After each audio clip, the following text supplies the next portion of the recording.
hamba Allah di Bogor, Buya. Assalamualaikum warahmatullahi wabarakatuh. Waalaikumsalam warahmatullahi wabarakatuh. Semoga Buya dalam keadaan sehat walafiat. Amin.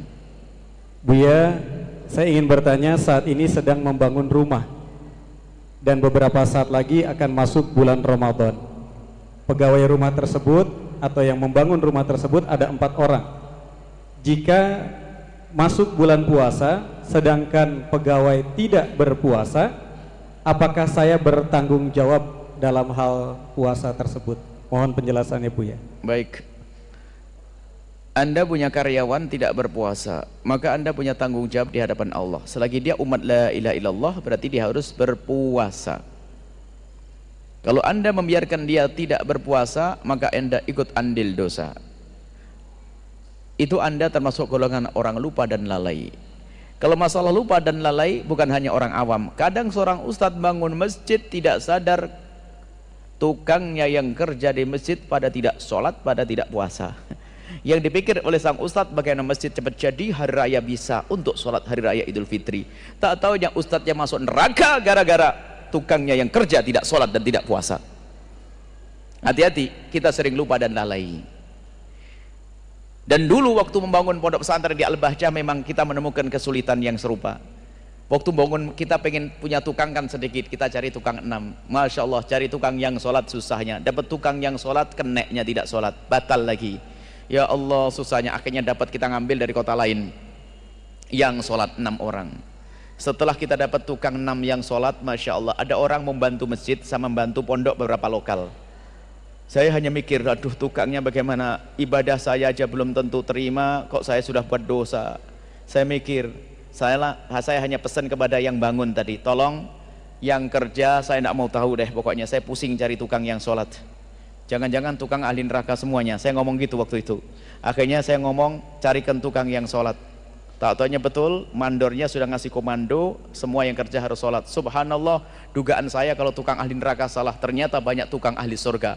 Waktu masjid baru pertama tukang ada 60 orang sama ini, semuanya sholat jamaah. Diarahkan mau, karena mereka adalah umat la ilaha illallah. Cuman mohon waktu sholat jangan diambil waktu istirahatnya, tambah deh 15 menit untuk sholat.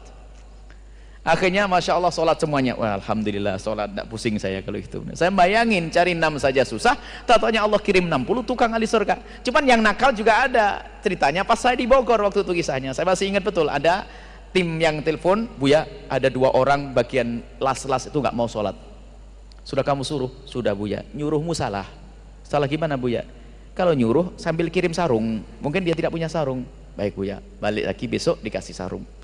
Subhanallah, orang memang nekat ya. Sudah dikasih sarung, paling tidak kan sarungnya diambil kan lumayan 50.000. Sarung ditinggal, mending gak sholat, ngerokok pindah ke satu tempat.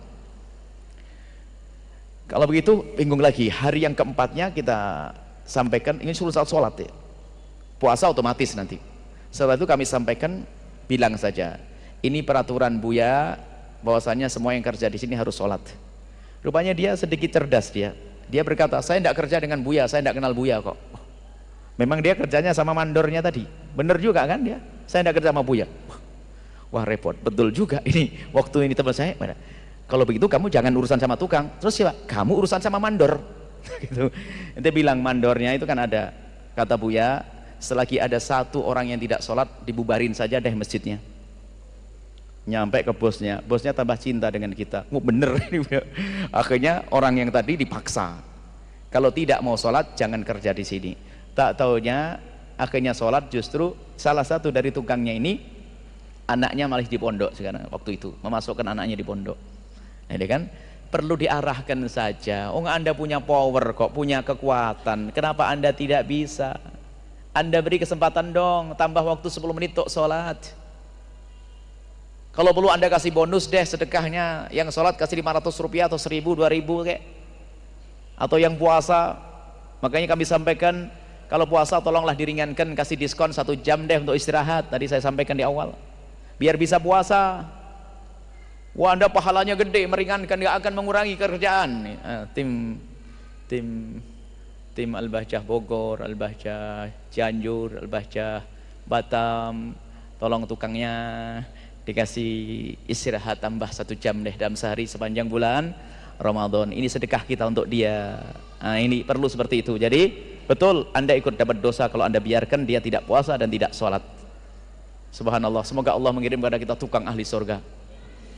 Semuanya jadi ahli surga. Dia masuk surga pun tidak akan terima kalau sendirian. Melihat bosnya, Anda melihat bosnya masuk neraka, ya Allah, saya kerja di dia gara-gara suruh sholat, saya jadi sholat masuk surga, kok dia masuk neraka, ya Allah masukin ke surga dong dia. Gitu nanti. Kita pengen selamat semuanya. Selesai ya? Mudah. Ajak semuanya untuk bisa sholat dan berpuasa. Wallahu a'lam bishawab.